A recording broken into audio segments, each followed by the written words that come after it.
Sziasztok! Egy olyan videót gondoltam, hogy csinálok, amiben megkérdezzük a lapokat, hogy a 2 évvel öregebb önmagatok, azok mit tanácsolnának a mostani élethelyzetetekre. Nem tudom, hogy milyen élethelyzetre fog ez kijönni.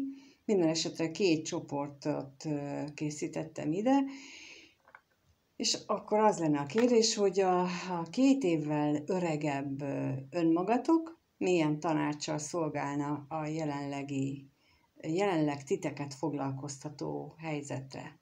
Mi az, amit tanácsol? Úgyhogy lássuk a 2 csoportot. Az első az ametiszt, az első a citrin, a második az ametiszt. Valamiért miért mondtam az ametisztet? Először akkor az ametiszttel kell kezdenem, mert azt mondtam először, úgyhogy az. Tehát akkor az első az ametiszt, és a második lesz a citrin. És amikor raktam ki, akkor is gondoltam, hogy megfordítom a sorrendet, érdekes mód is. És valamiért most úgy, mert a kártyákat már leraktam akkor, csak az ásványokat raktam később. Úgyhogy kérlek, döntsétek el, hogy melyiket választjátok. Akkor most az ametiszt csoportnak nézzük meg, hogy akik ezt a csoportot választották, hogy mit mondanak a lapok, a 2 évvel mit közvetítenek, a 2 évvel öregebb önmagad mit tanácsolna a jelenlegi helyzetre. Egyrészt mi a jelenlegi helyzet, azt nézzük meg, hogy mi a jelenlegi helyzet, és mit tanácsolnának a lapok. Lássuk, hogy mit tanácsolnának a lapok a 2 évvel öregebb önvalód szerint.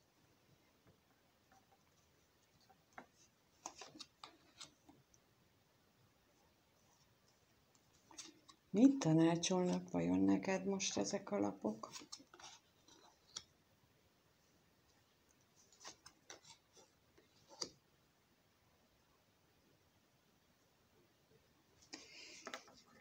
Amennyiben te egy nő vagy, akkor a te életedben lehetnek olyan félelmek, olyan rejtett dolgok, amelyikhez nagyon ragaszkodsz, és ehhez kapcsolódóan jön az üzenet. Ha te férfi vagy, akkor a számodra kedves, vagy legkedvesebb nőre vonatkozik, hogy az ő életében lehetnek olyan félelmek és titkok, amihez ő ragaszkodik, és a 2 évvel későbbi önmaga, ismerve azt a 2 évet, ami eltelik majd ezután, ő azt mondja, hogy lehet, hogy el kellene kezdeni egy másmilyen gondolkodást, mert hamarosan történhetnek olyan dolgok, jöhetnek olyan pletykák, olyan szóbeszéd, ami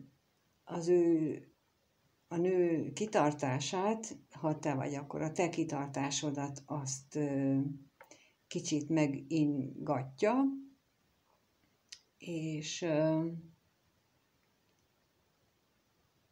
ezt a titkot vagy félelmet, amit magadban hordozol, ezt így megbolygatja.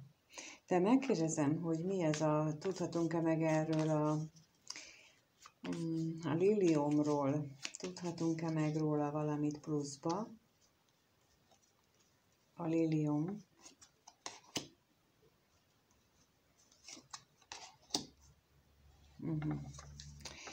Igen.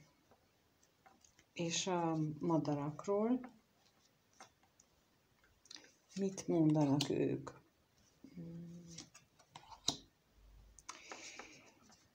Úgy tűnik, hogy mind a kettő egy új útról, egy új kezdetről beszél. Tehát így, amit mondtam az előbb, valahogy így éreztem, hogy egy új irány az, amit tanácsol a jövőbeli éned, mert a nap és a gyermek lapja, valamint a férfi főszemély és a gólya lapja is, mind a kettő azt mondja, hogy egy új irányvonalat kellene keresni, mert az egyik, a gólya lapjával az egy férfihez vezet, aki valószínűleg akire te vársz. És a naplapjával azt mondja, hogy végre jó is lesz ez a megérkezés. Ez nagyon, nagyon szépnek ígérkezik. Viszont mindenképpen benne van az, hogy egy új úton kell elindulni, egy másfajta gondolkodást kell elsajátítanod, és a madarak az itt nagyon jelentősnek érzékelem, hogy amiről csirítelnek a madarak, amiről beszélnek ők, azt jó lenne megfontolni. A holdra még rákérek, hogy milyen titokról van itt szó, mi az, amit így a madaraknál figyelembe kellene venni a holdlapjára, mit kellene tudnunk még, mivel kellene foglalkozni most? Mi az, ami egy költözéssel, vagy egy helyváltoztatással összefüggésben kellene elgondolkodni?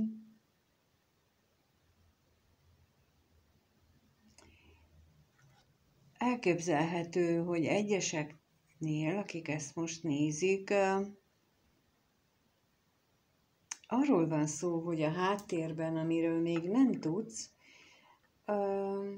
a következő 2 évben számíthatsz arra, hogy egy költözés lesz.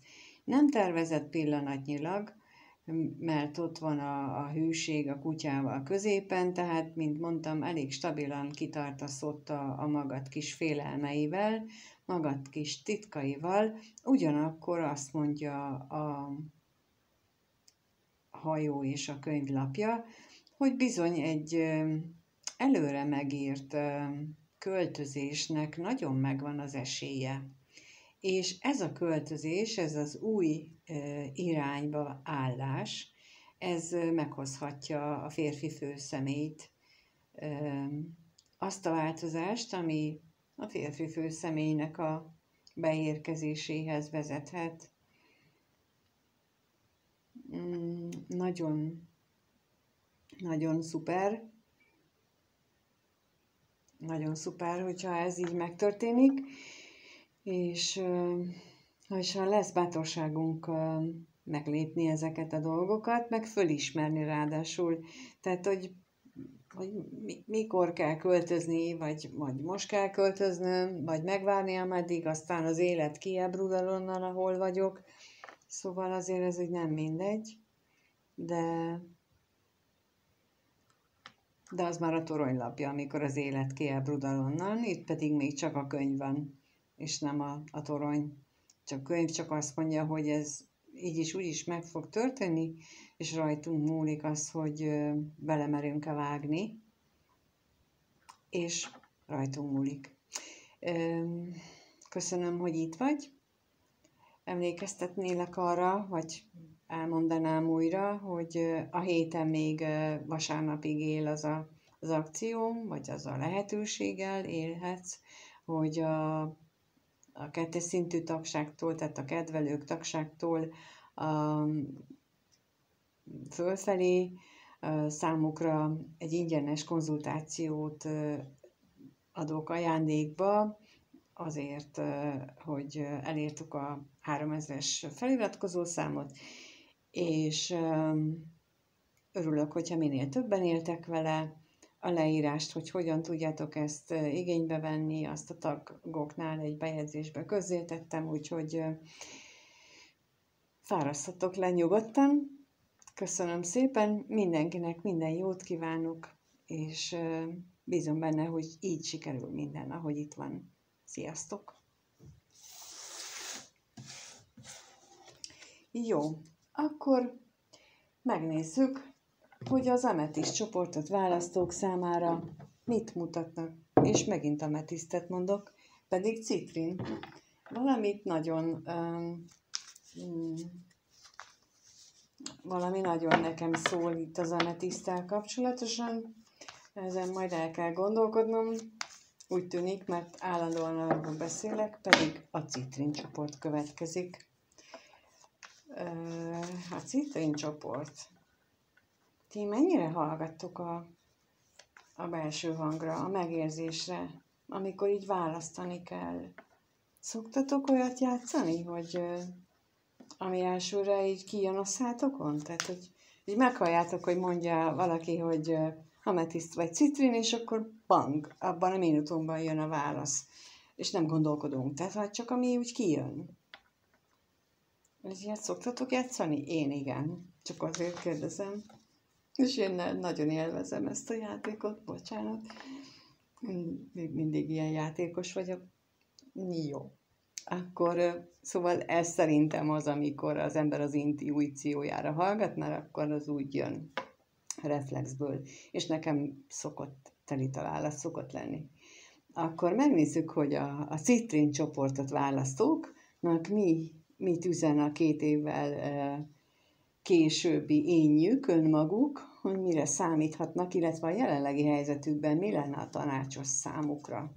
Lássuk, mit üzenne a 2 évvel későbbi énjük a citrin csoportot választóknak.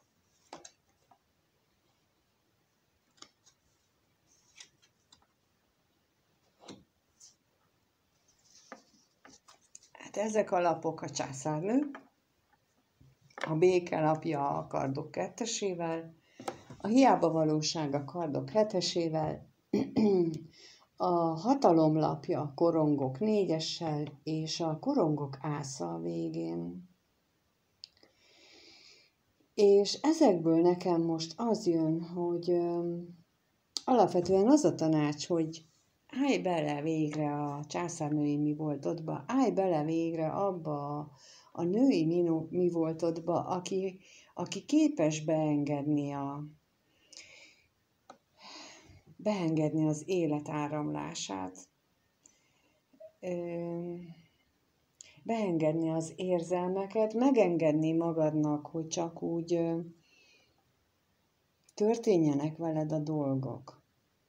Mert a kardok 2-es ugye általában egy ilyen döntésképtelenséget jelent, de itt a béke lapjaként jelenik meg, és ebből nekem az jön, hogy a császárnő, ha megengeded magadnak ezt a császárnői minőséget, akkor ez meghozza számodra azt a lelki békét, amire szükséged van pillanatnyilag, mert ha nem teszed, vagy ha más teszel, az teljesen hiába való dolog lesz,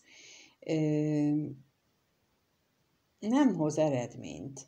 Lehetséges, hogy úgy tűnik majd, hogy valamiféle hatalmat, vagy valamiféle magasabb eredményt hoz, de a lapok szerint nem fog eredményt hozni. Igazából a uralkodó női minőség, a császárnői minőség által létrehozott béke állapot hozza meg azt a korongok ászát, tehát az érmék ásza, a stabil új kezdetnek a lehetőségét, és nem a hebehúrgyaság. Most a kardok 7-eséről ez a szó jutott eszembe, a hiába valóság, hebehúrgyaság, valahogy ez jött most így. De megkérdezem, hogy mit jelent itt a kardok hetese, tudunk-e meg erről valamit, kapunk-e hozzá valami bővebb információt a kardok heteséhez. Vereség a kardok ötösével, és még egyet, a kelyhek hercegnője. Ő a kelyhek apródja, és ugye a hiába valóság van fölül, és arra kértünk még bővebb információt, és azt mondja, hogy ha elkezdesz így szépen apránként, apród módjára nyitni, és nem mersz igazából ilyen teljes lényeddel beleállni a dologba, ebbe a császárnői minőségbe, ebbe a befogadásba, akkor az vereséggel jár, és nem hoz jó eredményt. Ugye, amit mondtam az előbb is, hogy hatalom úgy látszik majd, hogy jó lesz, de nem. És itt ezek a lapok megint ezt ismétlik meg, amit mondtam az előbb, hogy ne aprózd el a dolgokat, mert az nem vezet jó eredményre. A hatalomra, tehát a korongok négyesére kérnek szépen még valamilyen információt. A korongok négyesére a főpap, és a korongok lovagja. Ez egy lassú utat jelöl, egy lassú belső utazást, és talán pont ez hozza meg a békét számodra, hogyha, amint mondtam, császárnőként bemered engedni, megmered magad mutatni azt a benned lakó ősi, ösztönös nőt, aki ott van, ez elhozza neked a békességet, a lelkednek neked, méghozzá azzal, hogy ilyen szépen, komótosan nekiállsz, és beengeded azokat a mély tanításokat, amit a főpap tud neked adni, és a korongok lovagja pedig azt mondja, hogy garantálja, hogy ebből lesz eredmény, és a végén ott van a korongok ásza is, hogy ebből garantáltan jó eredmény fog születni, még ha látszólag úgy tűnik is, hogy nehezen fogsz szaladni vele, de sokkal jobb lesz az, mint hogyha ilyen ezek mellett ilyen hebehúrgya kis érzelmeknek engedsz teret, és az alapján próbálod az életedet most majd tovább folytatni. Úgyhogy én most ezt gondolom, hogy ez egy nagyon jó kis tanács, hogy merj nagyot lépni, merj nagyon megengedő lenni a világgal, az univerzummal, és ne ilyen kis apró, kis érzelmi nyitogatásokat csináljál, hanem tárd ki magadnak az univerzumnak, engedd meg, hogy a főpappal azok a dolgok, amelyeknek elérkezett az ideje, az belépjen az életedbe. Elmondom nektek is, hogy akkor még a héten lehetséges, hogy ajándék kártyaolvasást csináljak nektek, hogyha a kedvelők csoportját, tehát a második szintű tagságot választjátok, és az igénybevételnek a feltételei, az a bejegyzések, a tagoknak a bejegyzései között megtalálható. Köszönöm, hogyha csak egyszerűen megnézed, köszönöm, ha lájkolsz, feliratkozol, ha megírod, hogy mit gondolsz, esetleg téged ez érint-e, hogyan érint, szóval bármit, ezt így nagyon hálás vagyok érte, és minden jót kívánok mindannyiótoknak, sziasztok!